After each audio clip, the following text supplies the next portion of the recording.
अध्यात्म विज्ञान कोई धर्म या संप्रदाय नहीं है, ये स्पिरिचुअल साइंस है जो कुदरत के कानून पर आधारित है। ये विज्ञान पूरे ब्रह्मांड के सभी रहस्यों को उजागर करता है और जीवन के सभी पहलुओं को समझने के लिए एक नई दृष्टि देता है। इसी को आर्ट ऑफ विजन कहते हैं, दुनिया को देखने की एक नई दृष्टि, जो अध्यात्म विज्ञानी परम पूज्य स्वामी श्री कमलेशानंद जी के निर्देशन में सनातन सत्य का अनुसंधान कर हमारे जीवन को प्रकाशित करे। जय सच्चिदानंद। महावीर ने कहा कि भाई इस दुनिया से आपको मुक्ति पाना है तो दुनिया को छोड़ दो और आत्मा की अनुभूति के लिए निकल पड़ो। खाना पीना रोटी चावल सब कुछ मिलता है, सबको मिलेगा, जैसे कुत्ते को गाय भैंस को भी मिलता है, पक्षी को भी मिलता है खाना, ठीक है। तो इंसान को नहीं मिलेगा? मिलेगा, मगर जो मोह होता है, मेरापन, शरीर को जिंदा रखने का ड्यूटी कुदरत की है कि हमारी है? कुदरत की। बस। मगर हमको कुदरत के ऊपर विश्वास नहीं है। समझ में आया? समझ में आया। विश्वास नहीं है, क्या करेंगे? तो आत्मा के बिना तो ये दुनिया में जो ज्ञान दिखता है ना, वो आत्मा नहीं है तो ज्ञान कैसे होगा?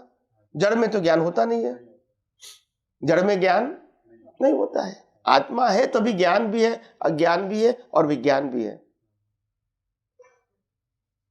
आत्मा नहीं है तो संशोधन कैसे होगा? ये पूरे दुनिया की जानकारी कैसे होगी अगर आत्मा नहीं है तो? आप समझे ना? बड़े रिलेटिव सत्य है, मगर वो भी तो ज्ञान है ना। मगर ज्ञान गुण ही आत्मा का स्वभाव है, और ज्ञान नहीं है, आत्मा नहीं है तो ज्ञान गुण ही नहीं है। आप समझे? हाँ। लोग कहेंगे कि भाई हम आत्मा को नहीं मानते हैं, ये बॉडी जो है वो बॉडी श्वासोश्वास से चलती है और श्वास बंद हो जाता है, मर जाती है। मगर आप बॉडी के अंदर श्वास भरोगे तो क्या चालू हो जाएगी? तो फिर आत्मा निकल गया। आप समझे? श्वास बंद नहीं हुआ, श्वास बंद होना वो तो एक निमित्त है, आयुष्य कर्म की बात है। मगर जैसा आयुष्य कर्म खत्म हो गया, आत्मा निकल गया। फिर इसको पंप लगा के श्वास भरोगे तो जीवित हो जाएगा? नहीं होगा।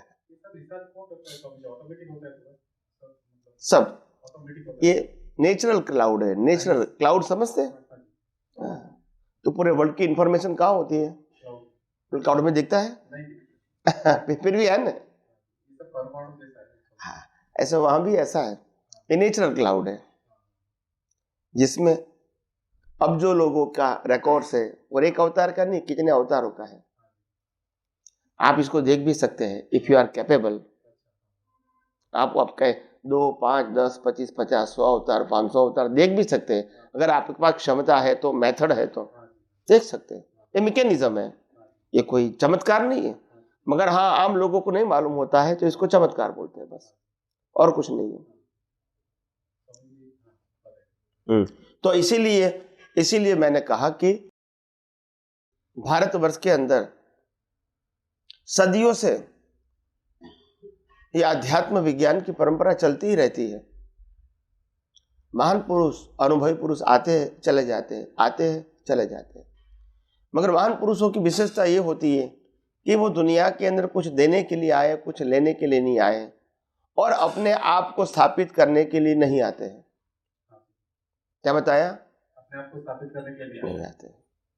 वो जो कुछ पाया है अनुभव के रूप में, ये दुनिया का सनातन सत्य, वो बांट के चले जाते हैं। दुनिया को स्वीकार करना है, न करना है, उपयोग करना है, न करना है, उसके झंझट में नहीं पड़ते हैं, और इसीलिए अनुभवी पुरुष गुरु शिष्य नहीं होते, गुरु शिष्य के रूप में नहीं होते। वो अनुभवी ज्ञानी के रूप में होते। उनका काम ज्ञान बांटना है, आपको समझना है, उपयोग करना है, स्वीकारना है, अनुभव करना है, वो आपका सब्जेक्ट है। मेरा काम बताना है। I am not owner and I am not creator, but I am an experienced person, so I will guide you. That's it. मैं मालिक नहीं हूं कि आपको देता हूं, मगर मेरा अनुभव आपको शेयर करता हूं। हो सकता है ये अनुभव आपको भी काम में आए, उसके लिए मेरे को बड़ा कहने की जरूरत नहीं है। समझ में आया? तो ये हमारी परंपरा थी, और हर व्यक्ति जो ऐसी थी कि एक दूसरे से, बड़े व्यक्तियों से सम्मान के साथ उनके पास से और आगे का ज्ञान प्राप्त करने का प्रयास करती थी। इसमें अहम बीच में नहीं आता था, और आज ज्ञान नहीं है तो भी अहम बीच में आ जाता है। समझ में आया? यही तो अज्ञानता है। अज्ञानता की ब्रांचेस होती है, अनुभवी पुरुषों की ब्रांचेस नहीं होती है। सर्वज्ञानियों का एक ही मत होता है और एक अज्ञानी का अनेक मत होता है। आप समझे? ज्ञानियों में, अनुभवी ज्ञानियों में मतभेद होता ही नहीं है। आप समझे ना? जैसे साइंटिस्ट के बीच में मतभेद नहीं होता है। आप समझे?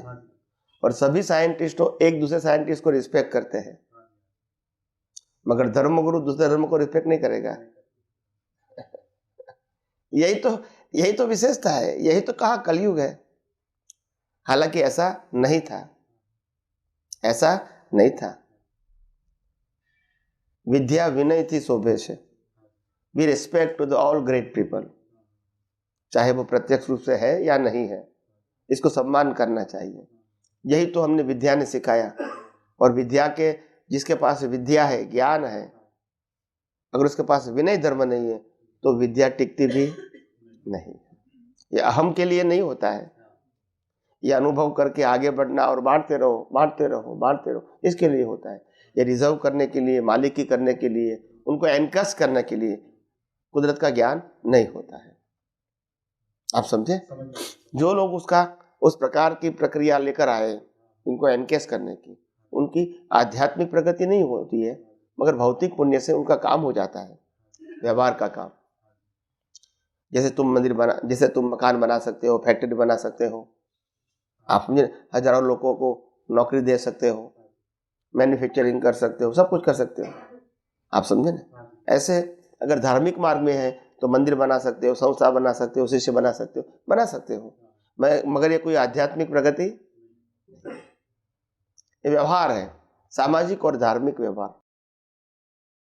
बोलिए। आप ज्ञानी हैं, तो जैसे आप जैसे मतलब बुद्ध हो गए, महावीर हो गए, सभी ज्ञानियों ने जंगल में जाके साधना किया 12 साल वगैरह, कोई हिमालय में गया।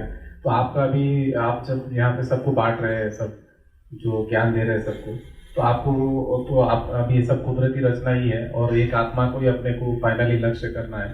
तो आपको ऐसा मन नहीं होता है कि भाई मैं कहीं जाके हिमालय में तपस्या करूँ या एकांत जंगल में तपस्या करूँ, क्यों झंझट मोल लूँ सबको समझाने का ये वगैरह?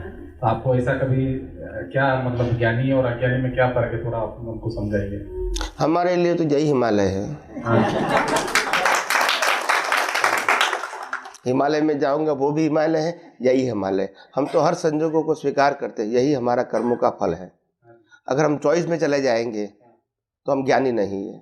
ज्ञानी का मतलब होता है accept the all circumstances as it is without complain and question. यही तो वितरागता है। चॉइस से जीवन न राम का था, न कृष्ण का था, न महावीर का था, तो हम क्यों चॉइस रखेंगे? समझ में आया ना? जीवन, एक बात जीवन में ध्यान में रखो, life is not for the choice, life is only for the suffering. Choice नहीं है, सफरिंग है। सफरिंग का मतलब दुख नहीं, सफरिंग का मतलब भुगतान, पाप और पुण्य की भुगतान, वो लाइफ है। उसमें चॉइस, ये पूरी लाइफ हमारी डिसाइडेड है, पूरी फिल्म बनी हुई है, अभी प्ले हो रही है, उसमें कोई चॉइस नहीं। आप समझे? तो जीवन चॉइस के लिए है ही नहीं। न राम के लिए चॉइस था, न कृष्ण के लिए चॉइस था, न महावीर के लिए चॉइस था। सबको अपनी परिस्थितियों के अधीन ही जीना पड़ा। अब फिर भी वो खुश थे, क्योंकि वो परिस्थितियों से मुक्त रहते थे, क्योंकि उनके लिए हर परिस्थिति की वैल्यू 0 थी। तो फिर इफेक्ट कैसे होगी? समझ में आया? समझ में आ रहा है। और समझिए आप, फिर आत्मा का लक्ष्य हो पाता है इन सबके साथ में रह के, मतलब उसका क्या प्रैक्टिस? कई लोग मेरे को प्रश्न करते हैं कि स्वामी जी आप इतने सारे लोगों के साथ मिलते हैं, जुलते हैं, सत्संग करते हैं, देश में विदेश में जाते हैं, तो आप ज्ञान में कैसे रह सकते हैं? तो मेरा यही उत्तर होता है कि जब रामकृष्ण महावीर जैसे शादी करके, राजपाट करके, लड़े और लड़के भी ज्ञान में रहे, तो मैं क्यों नहीं रह सकता हूँ? आप समझे ना? बस वो अपने संजोग में रहे, मैं मेरे संजोग में रहता हूँ। मैं कोई संजोग बनाता तो नहीं हूँ, मेरे को भी संजोग कुदरत देते हैं, उनको भी संजोग कुदरत ने दिया है, मगर ज्ञान में रहना वो तो मेरा पुरुषार्थ है, और संजोग को देना वो कुदरत का काम है। इसमें क्यों डिस्टर्ब होने की जरूरत है? तो विजन क्लियर है। क्या है? कोई कंफ्यूजन नहीं। और ज्ञानी इसको कहते हैं जिनका विजन क्लियर है, कंफ्यूजन नहीं होता है। उनके लिए हर प्रश्नों का उत्तर वर्तमान में ही होता है, भविष्य में नहीं होता है। और ज्ञानी हर प्रश्नों का उत्तर बिना सोचे और बिना याद रख के बताता है, क्योंकि उनके पास विजन है। क्या है? दृष्टि। और वो 24 आवर्स होती है। कैसी होती है? 24 आवर्स। हाँ, ऐसा नहीं कि भी रात को सो गए तो चले गए, खाना खाते तो चले गए, किसी के साथ बात करते चले गए, ऐसा नहीं है। विजन अलग चीज है, उदय कर्म अलग चीज है। दोनों को जोड़ने की जरूरत नहीं है। ये अभी तक लाइन ऑफ डिमार्केशन किसी ने बताया ही नहीं है। कई ज्ञानी पुरुषों ने बताने की कोशिश किया, मगर फिर बाद में फिर फॉर्मेट दे दिया, तो फिर विज्ञान नहीं रहा। फिर लोग क्रियाकांड में ही पड़े। आप समझे ना? तो ऐसा है। तो रात को समझ आप जब सोते हैं तभी कैसा डिमार्केशन रहता है? जो 8 घंटा है, जो जागता है वही तो सोता है। तो आप कैसे, मतलब थोड़ा हमारे आत्मा तो सोता ही नहीं है ना, आत्मा सोता है न प्रतिष्ठित आत्मा सोता है। प्रकृति जागती है, सोती है। और प्रकृति में 2 भाग है, अंतस्करण और बाह्यकरण। ये दोनों ही जागता है और सोता है। तो आपको वो जागृति से सोना है। मतलब आज हम लोग अज्ञानी लोग जो सो रहे हैं और ज्ञानी जो सोते हैं उसमें क्या फर्क है? कैसा हमको इम्प्रूवमेंट करना है, क्या ध्यान रखना है?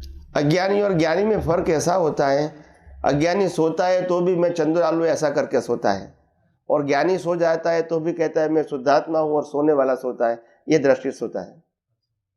मैं सो गया ऐसा नहीं कहेगा, और मैं जागा ऐसा भी। प्रकृति सो गई है, प्रकृति जागती है। समझ में आया? जो खुली आंख काम करता है वो भी प्रकृति करती है, और बंद आंख के सपना दिखता है वो भी प्रकृति का है। उसमें मेरा कोई कंसर्न नहीं है, तो वो अलग रहते हैं।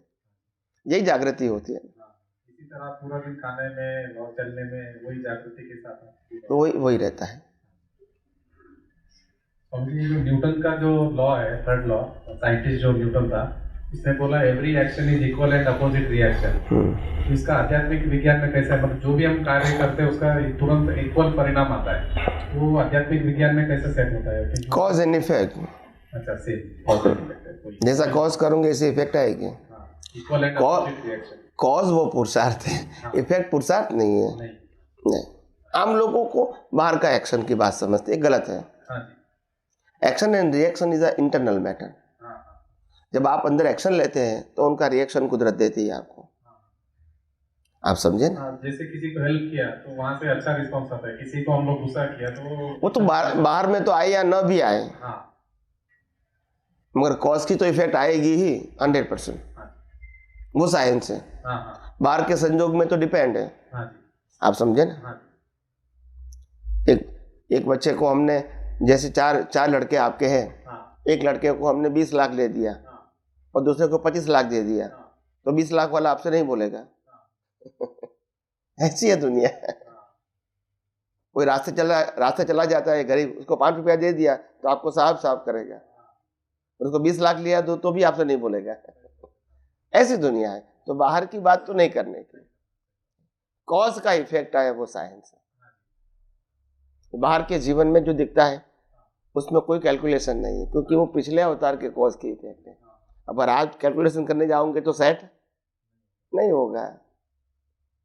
ये कॉज इफेक्ट नहीं, ये तो इफेक्ट ही है। इफेक्ट की इफेक्ट है। कॉज एंड इफेक्ट वो साइंस है। इफेक्ट ही इफेक्ट, वो साइंस नहीं है, वो एक प्रोसेस है, इफेक्ट की ही प्रोसेस है। समझ में आया? समझ में आया। ये जो समाधि मरण होता है पंडित जी, कि पूरा जिंदगी हम जैसे जिया है वैसा समाधि मरण होता है, पंडित मरण होता है। मरण काल में पता चलता है कि पूरा जिंदगी कैसा जिया आपने। तो समाधि मरण के बारे में आपका क्या कहना है? आपने समाधि मरण के बारे में आपने क्या जाना है, सुना है, समझा है? पूरा जिंदगी हम लोग जो जिए उसी का रिजल्ट आता है समाधि मरण में। जैसे शांत भाव से हम लोग मरते हैं समाधि में, मतलब एकदम आत्मा के ध्यान में स्वरूप में लीन होके मरते हैं, शरीर छोड़ते हैं, वही समाधि मरण करके अभी तक समझा है। नहीं तो मैं शरीर हूँ, मैं चंदूलाल हूँ, वो बोल बोल के भी मरते लोग। और ये जागृति में भी मरते हैं कि भाई ये चंदूलाल है और मैं शुद्ध आत्मा हूँ, और इस जागृति में भी मरते हैं। इसके लिए बोलते पूरी जिंदगी हमको उस तरह जीना है ध्यान में, तो ही वो समाधि मरण हो सकता है, पंडित मरण हो सकता है, उससे अपना अगला भाव सुधरता है। समाधि मरण मतलब ज्ञान और दर्शन की जागृति जीवन में रहना चाहिए, उसका रिजल्ट आता है समाधि मरण। और समाधि मरण क्यों होता है? क्योंकि मरते समय भी मैं मरता हूँ, वो उनको रहता है, और जन्म होता है तो भी मैं जन्मा, ऐसा नहीं होता है, तो वो उनकी जागृति रहती है, तो वो समाधि मरण है। समाधि मरण का मतलब होता है जागृति अवस्था का मरण। ये मरण नहीं होता है, एक जीवन का एंड और दूसरा जीवन की शुरुआत हो जाती है। वो अवेयरनेस जागृति में मरते तो समाधि मरण। यस, मैं मरता हूँ और मेरा जन्म हुआ, ये तो रिलेटिव सत्य है। जो ज्ञानी होते हैं उनके लिए जन्म और मरण ये उनका दर्शन है कि जन्म होता है, मरण होता है, ये प्रकृति की बात है, ये कुदरती रचना की बात है। उनके लिए तो ये अवस्था दोनों इक्वल है, मृत्यु वो भी और जन्म वो भी, दोनों अवस्था है, कुदरती रचना। तो उनके लिए सुख की और दुख की बातें नहीं है। समझ में आया? मरना मतलब दुख होना, जन्मना मतलब खुशी होना, ये कोई बात नहीं है। ये कर्मों का खेल है और कुदरती रचना है। समझ में आया? अनंत गुण है आत्मा में, तो एक स्वप्रकाशक गुण भी है और बहुत सारे अनंत गुण है। तो थोड़ा आत्मा को और थोड़ा समझना है कि ये स्वप्रकाशक एग्जैक्टली काम कैसे करता है। और दूसरा जो है, अभी मैं जो बोल रहा हूँ, जो आप प्रवचन कर रहे हैं, मैं बोलने वाला कौन हूँ, कौन बोल रहा है? ये तो अभी जो मैं तो मन वचन का है तो मैं नहीं हूँ, फिर कहाँ से ये आ रही है? कौन बोल रहा है, कौन समझ रहा है, कौन प्रवचन दे रहा है, कौन सुन रहा है, ये सब थोड़ा समझ में नहीं आ रहा। और ये स्वप्रकाशक एग्जैक्टली काम कैसे करता है, आध्यात्मिक विज्ञान के हिसाब से थोड़ा जानना है। और आत्मा के और क्या अनंत गुण है जिसको हमको जागृति में रखना है, जो मेन है। सबसे पहली बात ये स्व पर प्रकाशक। हाँ जी। स्व पर प्रकाशक ये आत्मा की परमानेंट क्वालिटी है। खुद प्रकाशित है और पूरे ब्रह्मांड को प्रकाशित करता है, ये उनका स्वभाव है। मगर अज्ञानता के माध्यम से आपका आवरण होने के नाते आपके प्रकाश फैलने की जो क्षमता है वो लिमिटेड हो गई। क्या हो गई? बस, समझ में आया? मगर वो आत्मा का स्वभाव नहीं है, वो प्रकृति का स्वभाव है जिनकी रेंज लिमिटेड हो गई। समझ में आया? और ज्ञान दर्शन का रेंज कि जिसके साथ अभी भी अज्ञान भरा पड़ा है, वह आवृत बना देता है। आगे की सोच को, समझ को, अनुभव को क्या कर देता है? आवृत कर देता है, आवरण के रूप में आ जाता है।